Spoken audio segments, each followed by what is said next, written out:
Welcome back to the Marketplace, your home of free agency for the NBL as we lead towards the NBL 26 season.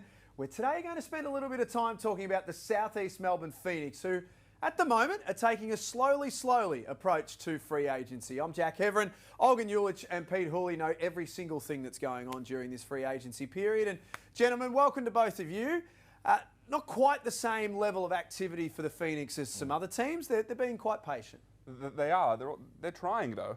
There are a lot of free agents that they've reached out to, that they were in conversations with, but they just haven't been able to lock any in. They've been the final two for a lot of guys, but those guys have just gone elsewhere. So they're doing their best, but as of now, there haven't been any major takers for the Phoenix. And some of the names he's alluding to, I mean, Sunday Detch was one that we heard there was mutual interest in that. But you can understand when you're looking at it from a Detch perspective, who, by the way, isn't a cheap local. He's a very widely regarded local for what he can do on both ends of the floor. But you've got Nathan Sobey and you've got Angus Glover there. So it's kind of where does that majority minutes come from, the consistent minutes, the consistent production. So whether that had a big part in it, I'm not sure, whether it was just a money thing. I'm not necessarily worried about the patient approach with Josh King because we know he is also going to be targeting a specific character type fit in terms of defensive minded, what he's trying to build now. This is the first off season he gets to build things. The three imports are obviously going to have to weigh very heavily on how they go towards next season, but they've got two marquee locals who you can have to trust with Geordie Hunter, one of the best big men in the league, and then Nathan Sobey. We saw what he did under Josh King. So they've got those two locked in. Olgun says at every marketplace, your marquee locals say a lot about how much success you're going to have. Angus Glover's destined for a big season, so is Owen Foxwell. So those pieces are there, but obviously they've got to nail the last few. Look, they're in a good place as far as their top-end talent. Like we always say, they've got Geordie Hunter, they've got Nathan Sobey, so that's really important to have locked in. The issue right now is this column, right, where The depth. They were in, for example, the David Aquera sweepstakes. They would love to have put him right there. That didn't happen. They were in the Sunday Detch, McQuatch Malawatch sweepstakes. They would love to put that guy right there. That didn't happen. So a lot of these guys they're missing out on. They were in the Fabian Krislovich sweepstakes. They were trying to lock in a lot of these guys. They were really active early. They just weren't able to lock any in. Last episode of the Marketplace, we focused on the Illawarra Hawks, Olgun, and you spoke about Matt Hurt. You dropped the news that Illawarra are targeting Matt Hurt quite strongly. For Phoenix fans watching this, they've probably been sweating on this episode, to be honest, to get the latest. Should they be concerned about Matt Hurt returning to the Heartland? There should be some concern because I'm told that the interest in Matt Hurt and Illawarra is mutual. Of course, there is still mutual interest from the Phoenix and Matt Hurt as far as a reunion. And those talks have been ongoing since December. But Matt Hurt didn't take the offer that was put in front of him in December. It seems unlikely at this point that they're going to be able to get to a number that he is comfortable with. I wouldn't rule it out. Right? People around the Phoenix still have some level of hope that they will be able to get a deal done. And if they do put a good offer on the table, then Matt Hurt does have interest in returning. So that has to be laid out there. But there's competition out there, and namely the Illawarra Hawks, who have a ton of interest. They have a lot of connections with Matt Hurt, and that they really want to lock that in. But you think about it from why it might be looking more likely he doesn't return in terms of where the Hawks are at roster construction-wise, where the Phoenix are at. When you're looking at the total spend, where we're going to be at on the cap, all of that going forward, right now the Phoenix are such a blank slate on their depth charts, especially with the depth of thinking, well, we might have to pay a little bit more in this position in the point guard spot. We might need a bit more of a dominant three-man. So to put all of that money towards what Matt Hurt rightly deserves is a hard thing to do for that first import signing, because then it might make the rest of the signings be not as bigger names as they probably need. Whereas you look at the Hawks, they've got Tyler Harvey locked in, they've got Sam Froling locked in, they've got their bench locked in, they've got all these other pieces ready to roll. So they've got their figure thinking, okay, well, this is what we can now pay. We're happy to reach that number because we don't have to fill as many other positions as the Phoenix. I understand probably why that's heading down that path and why the Phoenix might be a bit hesitant to say, you know what, we really want you, here's all the money, because it might affect what the other pieces they get. And a question for you is, we speak about Matt Hurt and how elite of a talent he is, right? Top 3 in MVP voting. He is a high-level player. And so obviously you want to bring him back if you can. But is he naturally a Josh King type of player? The play style that Josh King wants to operate in, is that what Matt Hurt is? Or that chunk of money that you can give to an elite import, can you give that to someone else who maybe fits Josh King's style of play a little bit better? Probably the easy way to answer it is I don't think, obviously Josh King would love to have him back because he's an MVP caliber talent. But I don't think Josh King's going to be distraught and losing sleep over it if it doesn't happen because of exactly what you're saying. The type of players he wants to play with are defensive-minded, a certain characteristic where, as elite as Matt Hurt is in this league, defensively, will he make an All-NBL defensive team if we had one? No. And that's not what he's going to be signed on. He's signed on to be an MVP-type bucket getter, and a very good one at that. But I think that then Josh King's thinking, okay, if we don't get this, I have a certain angle that I want to go down in looking around the world to fill that spot.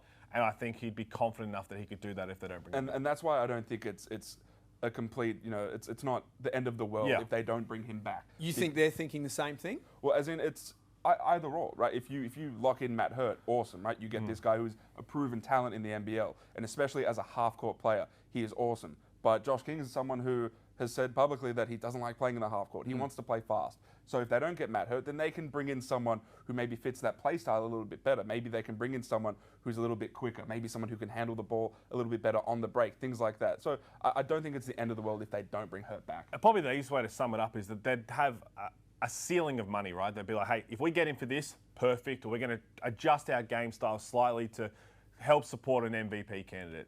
But if that's not enough, then we're going to go in a different direction and we're going to play this playing style that I know that we're going to have success with. I think that's the easiest way to sum it up, and I think that's a very good way to look at it from a Phoenix point of view. And it's enough money that would be a high-level player, regardless of whether it's Matt Hurt or otherwise. Let's just spend a little minute here talking about Josh King, essentially, in terms of the type of team that you both think that he will build. I know you've both spoken to him.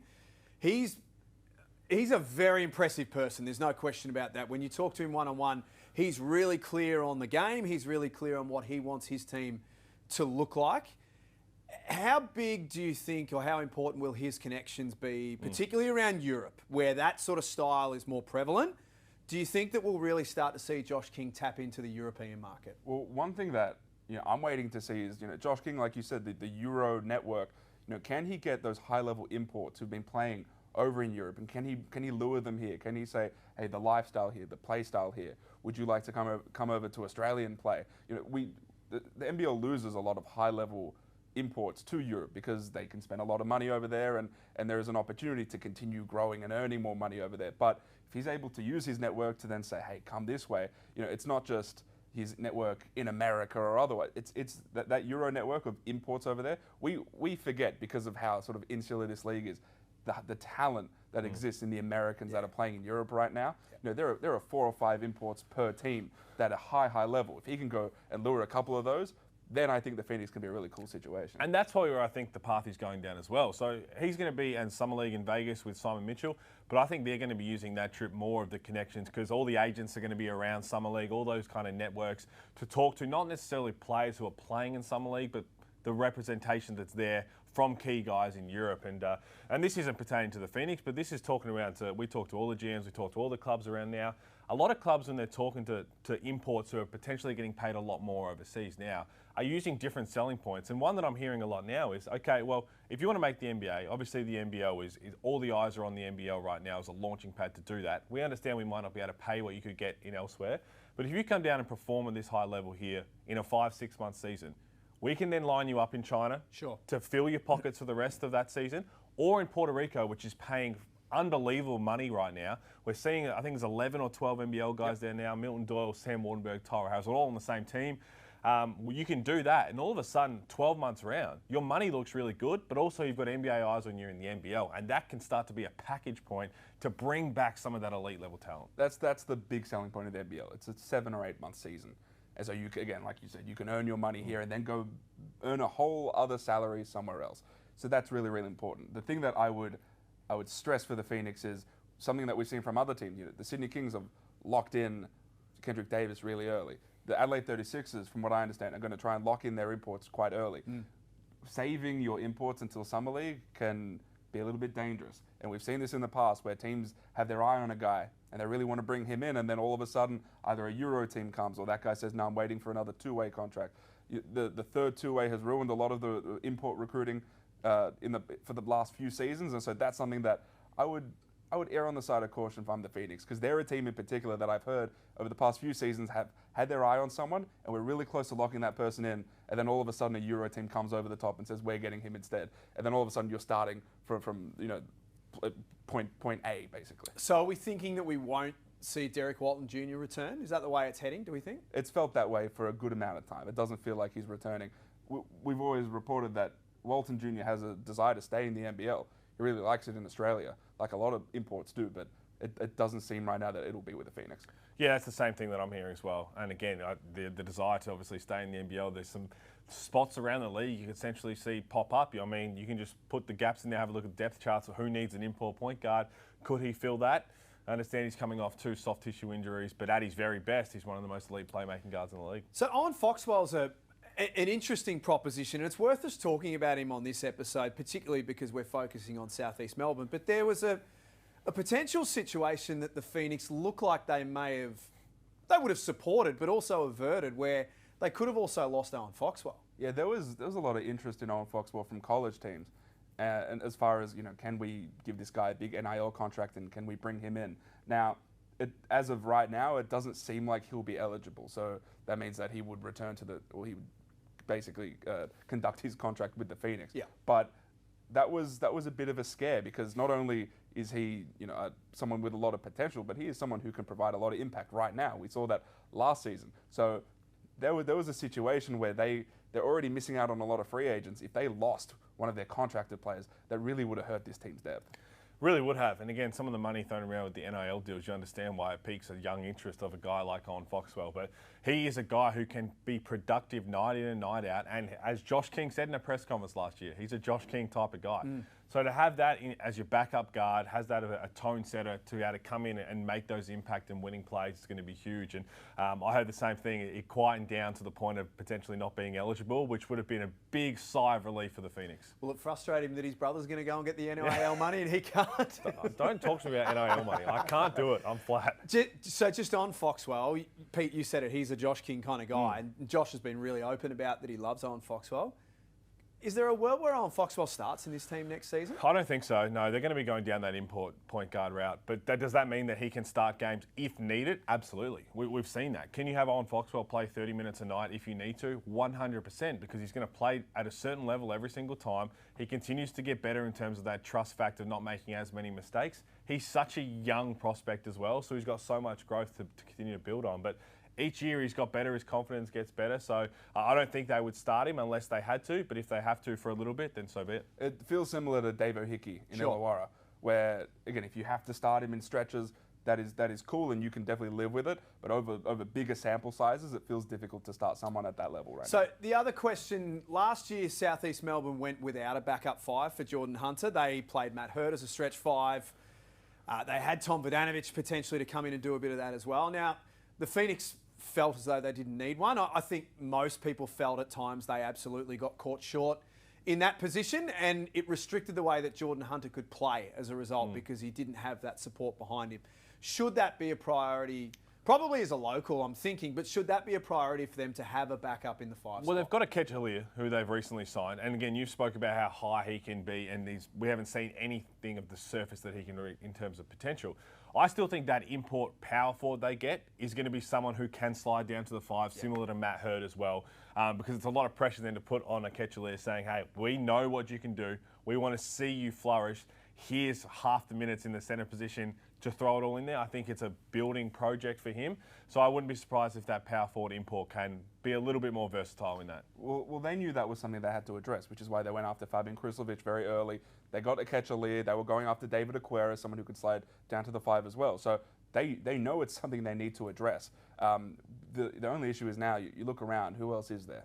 There isn't much out there as far as functional local bigs out there. Yeah. So I think that there'll be a lot of pressure on a Ketchalier, and I've said this before. I'm very high on him. I think he will step into a lot of those minutes at backup 5. And another name that I heard around that could potentially play backup 5 minutes, but more of a power forward in the local aspect, was Hiram Harris, and that was someone that the Phoenix were interested in. I'm not sure where that's at anymore. I think I'm leaning more towards the side of that not getting done, because the last thing I heard about that is that now he has Asian interest as well, which means he could end up over there. They still need to fill that backup 4 spot with a local as well, if they get that import who can still be versatile. Yeah, they liked Hiram Harris. I think he's flagged to teams that there is overseas interest. So Perth had a desire to bring him back too. They almost had an offer on the table for him. They did have an offer, and he was mulling it over. So it feels like he'll go overseas. David Aquera was another one before he went back to Perth. So again, they've been trying to fill this spot of people who can functionally play at the 5 and the 4 have been able to lock anyone in outside of Aaliyah. So the headline really for Southeast Melbourne is Import 134. Is that what it's going to look like? Feels like Import 134, and then we spoke about this with Perth over the past few weeks as far as the best available free agents from a role player perspective. They needed to lock a lot of those guys in, and they did that with David Aquera bringing him back, Sunday Dech. That was really important. It's the same thing here. That depth chart is looking mighty bare, and they need to be able to get the best available, or at least a bunch of them from the next wave of players. And there's a couple of names out there that are playing in Europe right now and that we didn't see in the NBL last season. That's probably where they're going to have to end up going down, is saying, how do we get a couple of those key role players back to bring in off the bench and try and build off that. But you're right, their contention's going to come with their starting 5 unit. They've got 2 key marquees who can be dominant in this league. It's all about getting the right pieces around that. So there is the latest on the Southeast Melbourne Phoenix. They've missed on a few, but the general consensus is that Josh King has got this thing under control and he will steer the ship in the right direction. But it's going to be a very different team and a very different style of play next year. Would that be fair? Well, it is, exactly. Remember, he inherited that team last year and turns it all around. 0-5. They make it all the way to a semi-final series. Now he gets to put his full imprint on it and a full pre-season, which is going to be key for them as well. But also, that's another reason why Olgun says is they want to get as much of this team together as possible sooner rather than later. So they get them all here, they understand the Josh King style, and they build on that. And you know what? Josh King has been hanging around Australia too. So I feel like that's important. Loves the footy though, that's why. He's been at the footy. Even him just being around, watching NBL 1 South, just being around the Australian basketball ecosystem, that's really important for someone who's just got here. Yeah, I agree. Great work, you two. We'll have more on the Phoenix in coming weeks, no question about that, particularly when it comes to the latest on Matt Hurt, as Olgun reported in a previous episode of Marketplace. He is very much on the radar of the Illawarra Hawks as well. Thanks to both of you. Thanks to you for watching. We will catch you next time on the Marketplace.